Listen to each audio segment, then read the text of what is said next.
오늘은 오래된 담적병으로 10년 이상 소화가 안 되고 힘들었던 38세 여성분에 대한 이야기를 해드려 볼게요. 미영님은 첫 아이를 임신하면서 입덧이 너무 심해 음식을 잘 못 먹었다고 해요. 먹으면 자주 체하고 답답하니 웬만해선 소화가 안 되는 음식은 아예 피하고 빈혈약이나 임신 영양제는 먹을 엄두도 못 내고요.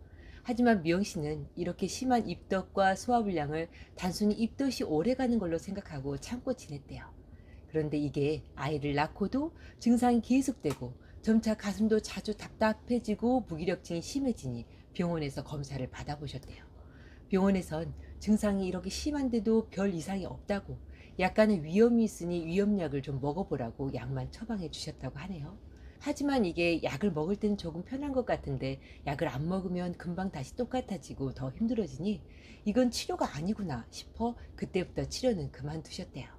그렇게 미영님은 병을 못 고치고 음식만 조심하면서 지내다가 다시 둘째를 임신하게 되면서 심한 입덧으로 다시 고생을 했고, 10년이 지난 지금은 이제는 사과 한 조각만 먹어도, 포도송이 몇 알만 먹어도 금방 몸이 무겁고 머리가 혼미해지고 위가 멈춘 듯하여 소화제나 효소제 등으로 연명하듯 살고 계시대요.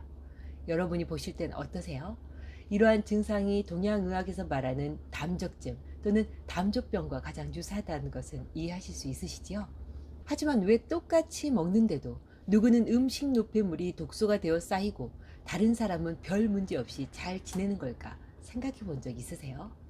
사실 동양의학적으로 볼 때 만성적인 소화불량, 즉 담적증의 근본적인 원인은 칠정, 즉 감정상의 문제라고 보아요. 가령 너무 화가 나거나 화를 참고 억제하면 간의 기가 뭉치게 되어요. 너무 슬퍼하거나 우울하면 폐의 기가 침체되어 팽창과 수축이 잘 안 되고요. 또 생각이 너무 많으면 비위장의 기가 잘 움직이지 않게 되고, 너무 걱정하고 두려워하면 신장 및 배꼽 아래의 하체의 기가 침강하죠. 따라서 만성적인 소화불량, 즉 담적증은 여러 가지 주변의 일들로 마음이 복잡하고 생각이 많아질 때, 또는 화를 오랫동안 참고 억제하게 될 때, 주로 이런 시간이 길어지면서 이런 감정과 연관된 비위장과 간의 기능이 약해지고 정체되면서 시작되는 경우가 많아요. 그리고 비위장과 간의 기능이 이렇게 저하된 상태에서는 어느 순간부터 쉽게 잘 체하게 되고, 이러한 체기가 잘 풀리지 않고 오래 가게 되죠. 그리고 이런 체기가 풀리지 않고 오래되면 이제는 위장 하부 주변의 혈류가 정체되면서 명치 주변이 단단해지고 뻣뻣해지며 점차 부어오르는 담적증으로 진행되게 되는 거고요. 즉 담적증 자체는 원인이 아니라 사려과다와 화를 참고 억제하여 생긴 위와 간의 기능 저하로 생긴 결과라고 해야 맞는 말이죠. 그리고 담적은 그러한 결과로 위장 하부의 근육이 단단해지고 부어있는 상태, 그리고 그 주변 혈류가 정체되고 막혀 주변까지 딱딱해진 상태라고 이해하면 되고요. 그럼 담적증이란 병이 생겼어요. 소화가 어떨까요? 당연히 이전까지는 조금만 불편했던 증상이 이제는 위 자체가 뻣뻣하게 부어올라 제대로 움직일 수 없기에 뭘 먹어도 위가 불편해지고 힘들겠지요.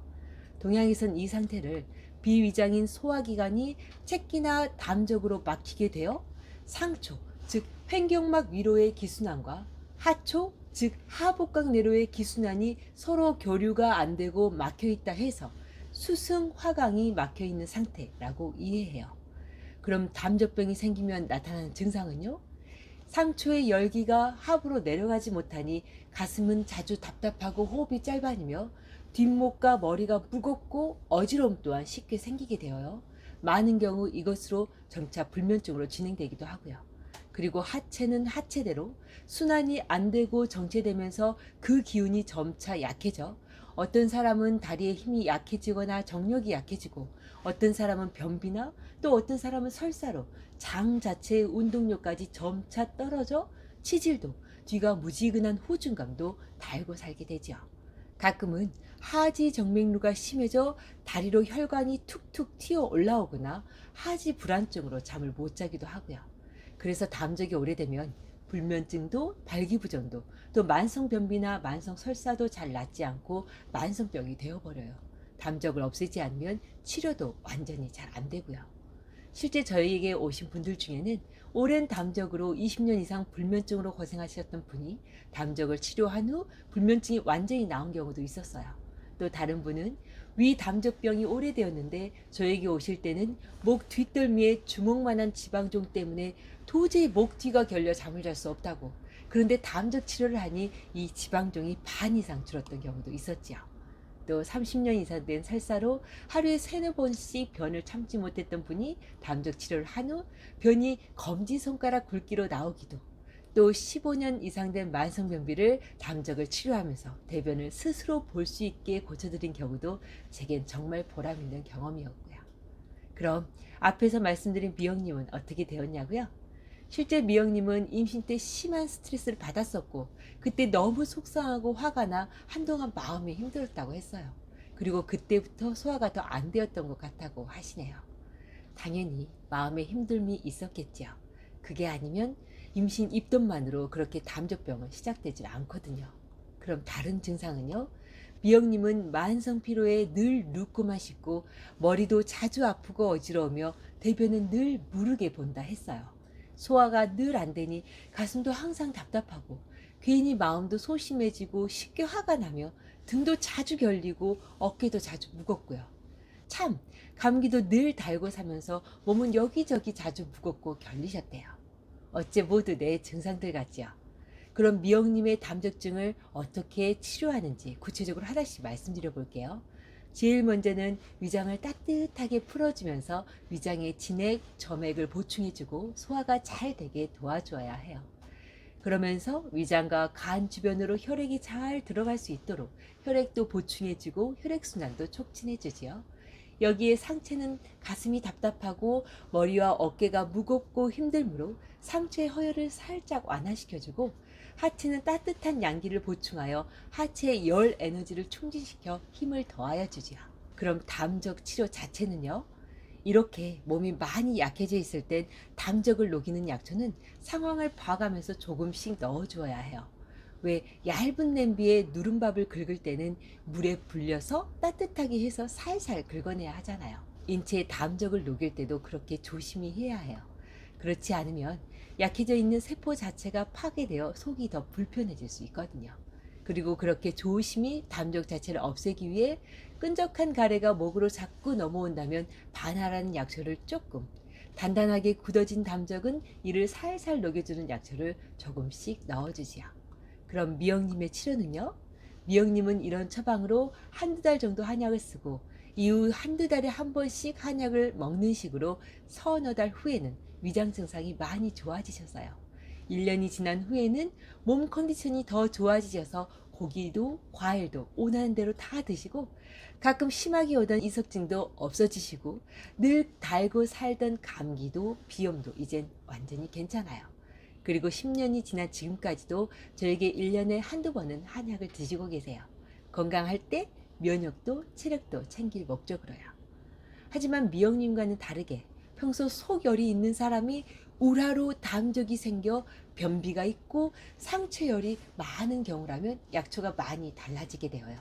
증상도 소화가 안 되는 증상과 함께 잠을 깊게 더 못 자거나 뒷목이나 머리, 어깨가 더 많이 아프시죠. 대변도 거의가 변비이거나 정상변인 경우가 많고요.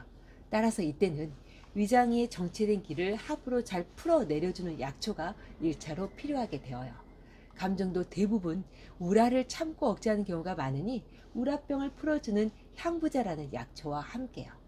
당연히 담적이 오래되었다면 혈액을 보충하면서 혈액의 정체를 풀어주는 약초도, 담적 자체를 녹이는 약초도 필요하겠죠.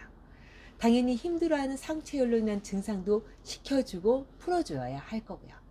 그리고 이렇게 약을 처방해 드리면 대부분의 경우 명치에 볼록하게 올라왔던 담적의 크기가 줄어들면서 속도 편해지고 변도도 잘 보고 잠도 더 잘 자는 것 같다고, 머리나 뒷목, 어깨 결리는 것도 함께 좋아졌다며 어떻게 이게 다 같이 좋아지냐며 엄지척 해주세요. 단지 단점이라면 한약을 먹는 동안 독가스가 나와서 혼났다고, 이게 참아지지도 않아 식구들이 놀린다고, 하지만 이게 다 눕혀서가 다 빠져나가는 것 같아 시원했다며 좋아들 하셨지요. 어떠세요? 동양의학의 약초로 담적증을 치유하는 원리가 꽤 흥미롭고 이런 원리로 치료한다면 한번 치료해보고 싶지 않으세요? 참고로 담적증의 뿌리가 완전히 없어지지 않는 상태에서는 담적증으로 인한 다른 증상들이 완전히 없어지지 않고 오래가는 경우도 있어요.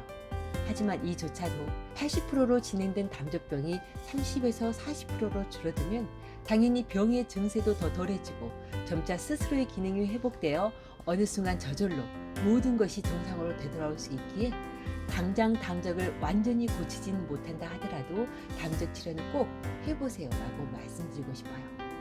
오늘 저의 이야기가 담적병으로 오래 고생하신 분들에게 나도 고칠 수 있겠구나 라는 희망과 도움이 되셨길 바랍니다. 오늘도 복을 부르는 감사한 하루 보내시고요. 그럼 다음 시간에 다시 만나요.